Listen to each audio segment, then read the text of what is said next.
Hi everyone, welcome to another Leanademy video.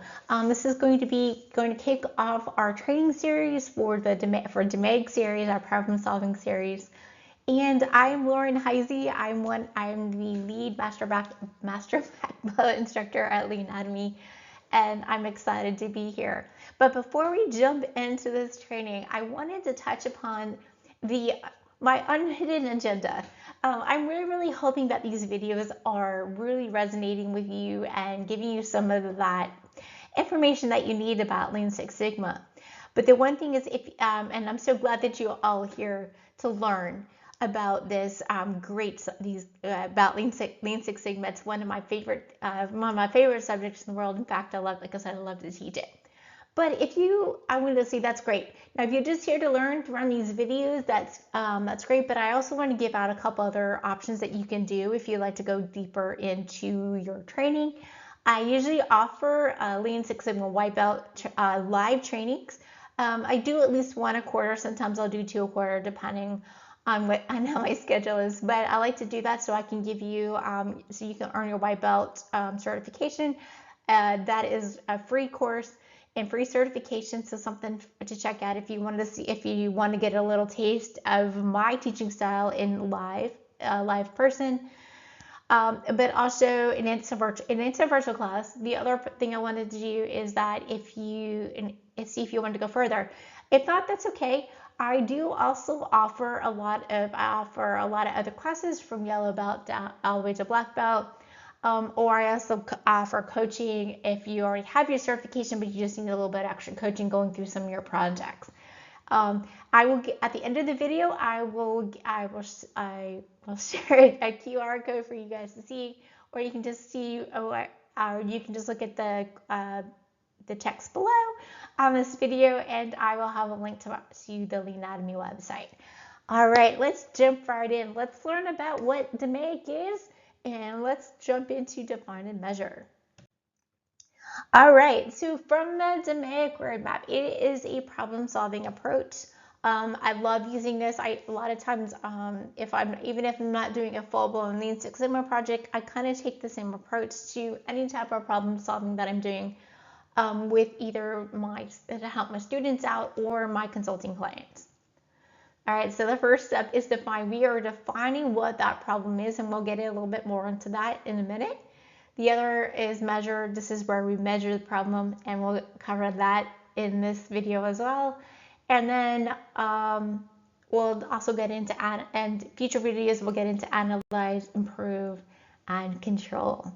All right, so for this first part of this video, we are going to talk about define. So we're also going to say, why do we start with define and measure? This is the foundation of any successful process improvement project. In regards to Lean Six Sigma, what we're doing is we are ensuring that we are solving the right problem, right? So with the right data. And we're making sure that we're not putting solutions into place and not wasting our time with something that's not really the true problem or root cause. So think about this for a second. When you go to the doctor, a lot of times you might have a headache or you have aches somewhere in your body, not sure what's causing it, and that's where, because it's usually a symptom of something else, and that's why you go to the doctor. The doctor helps solve those problems. That's kind of the same concept here. We are just making sure that we, usually when we see an issue within our processes or something that's affecting our customers, it's usually a symptom of a problem. And that's what we try to do here is you could identify 20 different problems or root causes for that symptom. What we're trying to do is whittle that down into the right problem and making sure we are solving for the right problem by using data. All right, during the define phase, like I said earlier, we want to define that problem. This is where we identify the problem or opportunity. We understand the customer's needs. That's the voice of the customer. And then we start to define those project goals and scope. The scope is very important here because if we have a really good scope, we want to avoid that scope creep. So we try to, during the define phase, define what that is. We also assemble the right people to be part of that project team. And then we also create a high-level process map, which is our SIPOC. I do cover the SIPOC in another video series, so please check that out on our channel. Tools that we use in the Find, I already talked about the SIPOC, but we also use the project charter and voice of the customer. I will be doing future videos around the project charter in all of these here, so please subscribe to our channel, and when you subscribe, you'll get notified when we put new videos out. All right, let's talk about a real world example, because you're probably trying to think of how do I apply the define to a real world situation. I'm going to pause here for a second. Because remember, I told you up front my unhindered agenda, because I really hope these videos are resonating with you guys. If you'd like to learn more, please comment below. And if there's something that you would really like to learn more about, let me know on the comments. If you would like to learn more or to take your Lean Six Sigma training a little bit further, I will have a QR code at the end. I will also have a link to our website below. Remember, I also give free wipe-up classes throughout the year, usually at least once a quarter. Or if you just want to learn more and not sure where to start, please contact me on my website, and we can set some time up to talk. All right, let's move right along. So this real world example is customer onboarding. Customer onboarding can be anywhere from a manufacturer warehouse all the way to doing some type of service industry where we're selling a product or service. So basically the problem here is that right now it takes 7 to 10 days to onboard a customer versus the 2-day target that the company had put on for themselves. This is an actual problem from one of my consulting clients. Stakeholders. So let's talk about internal stakeholders. There's the people within your organization. That would be, here we had the VP of operations and of course the staff. The external was the customers themselves. What we're trying to do is reduce that onboarding time to 2 days and 3 months. So when we define the problem, we define what the problem was and what our target is, and then with the goal is what we're trying to do. So I'm going to circle this here. So this is our goal. Or maybe I'm not doing that very well. Give me a second, sorry. So our goal here is to reduce that onboarding time to 2 days and 3 months. We are making sure that our goal is time bound. And I want to preface that it's very important when we are thinking about our goals, is that, I'm going to put this right here, is that we are time bound, okay? Right here, we are time bound.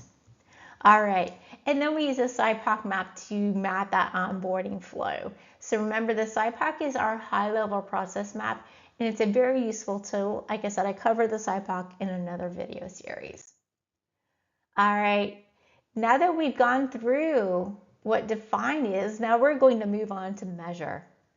So we're going to understand what the measure phase is that we want to measure the problem. This is very important. Define and measure they don't have to be done in sequential, they can be done in parallel. Because a lot of times when you do the measure phase, you might have to go back to your project charter and kind of redo your scope a little bit, or maybe redo your problem statement or your goal statement. But here's where we identify our key metrics, or CTQs. We develop a data collection plan, but we also establish the baseline performance. This is kind of like where you draw a line in the sand and says, this is on this date, this is how bad the problem is, and this is where we're going to basically where we start to correct the problem. And we also, what we do here is validate our measurement systems. Tools that we often use in the measure phase is a detailed process map. So yes, you can do Gemba walks, you can do value stream mapping, we actually, like I said, go out and walk the process. or we can, and then also a lot of times once we walk the process, I bring my teams back together, or I encourage my students to bring their teams back together into some type of workshop. It could be like a Kaizen workshop where we actually use Post-it notes to put it out there in to map out the process. We also develop or make sure we have a really good data collection plan. We also validate that data against what we call measurement system analysis, because remember, we want to have good data coming in so we can draw to the right conclusions. And then we also use something like control charts and histograms. So I'm always big on real world examples, and I use real world examples in all of my training. So you get hands-on experience, and and all of my real-world examples do come from what I've done in the past with either my consulting clients or also with my students. And that's the other thing, but I want to throw a little tidbit in, one more for my unhidden agenda, is that, like I said, if you would like to learn more about Leanademy's training programs, please stay tuned to the end of the training, but we also have a link below. And if you are very unsure if you want to do Lean Six Sigma, I highly encourage you to take one of my white belt classes. They are free. You do walk out of there with a certification. They're usually about 4 hours. I usually do it over 2 to 3 days, so you're not just trying to take a whole 4 hours out of your workday. All right, measuring. So for this real world example, is measuring onboarding times. So what we did with the CTQ is we looked at the time from the contract signed to the customer being onboarded. So this like I said, this could be any of your customers. It can be in any industry, and it usually can be from manufacturing to service oriented. What we did here is we completed Gemba walks of the onboarding process, created a detailed process of that onboarding process. We did perform an MSA to make sure our data was great. And then we also use control charts to analyze and baseline that onboarding cycle time. Some common pitfalls that happen in Define and Measure, I wanted to cover these because a lot of times people come back to me, and especially my students, that say, well, I did my project charter. And I do work with my students to make sure that that they have very detailed project charters. And one of the biggest problems I do see a lot are vague problem statements. So a vague problem statement could be something along the lines is our defects are at 50% in let's think of an area. Our defects are at 50% within. I would just say onboarding. Let's just put it that way. Let's make it easy to stick with a real world problem. Great, it's 50% defects, but what does that mean? So that's one thing when we start to get into the measure phase I was telling you about. Sometimes when you're in the measure phase, you might have to go back and update your problem statement with more detailed problems on things that are really truly causing that problem. Because remember, defects is a symptom, and we need to find the real root cause or the problem that is causing that symptom.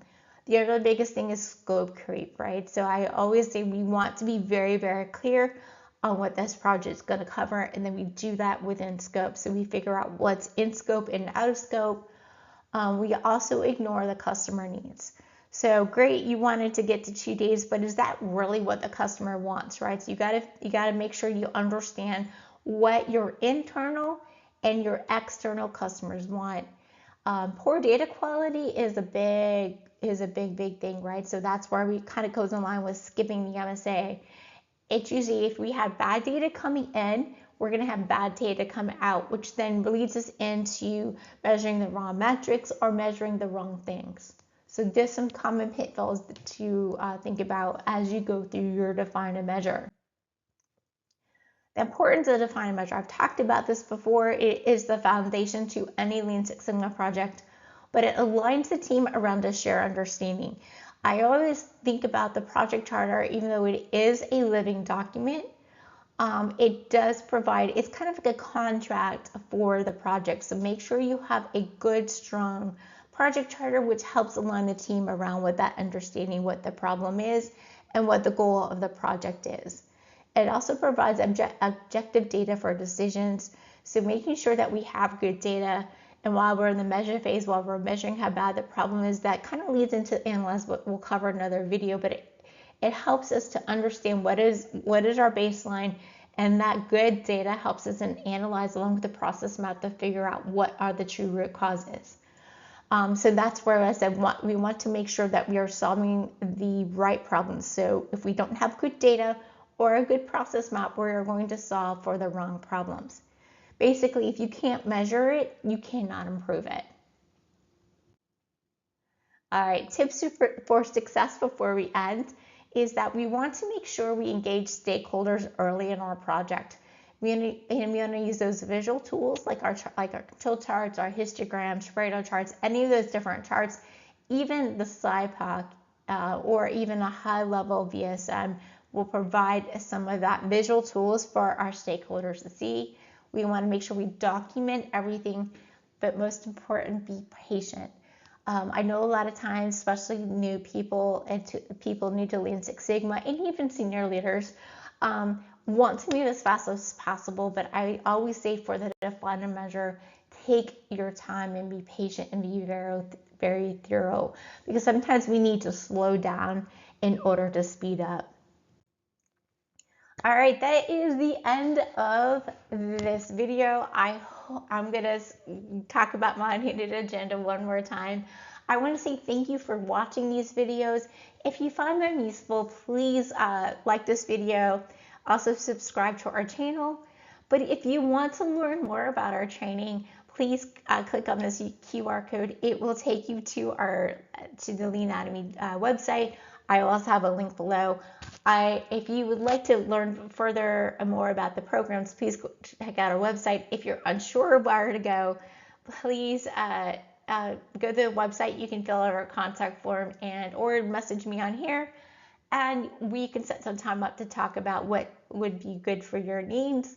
And additionally, if you're just here for the videos, I love that you're here as well too. Please subscribe to our channel, and I look forward to our future video. Please be on the lookout for Analyze, Approve, and Control videos.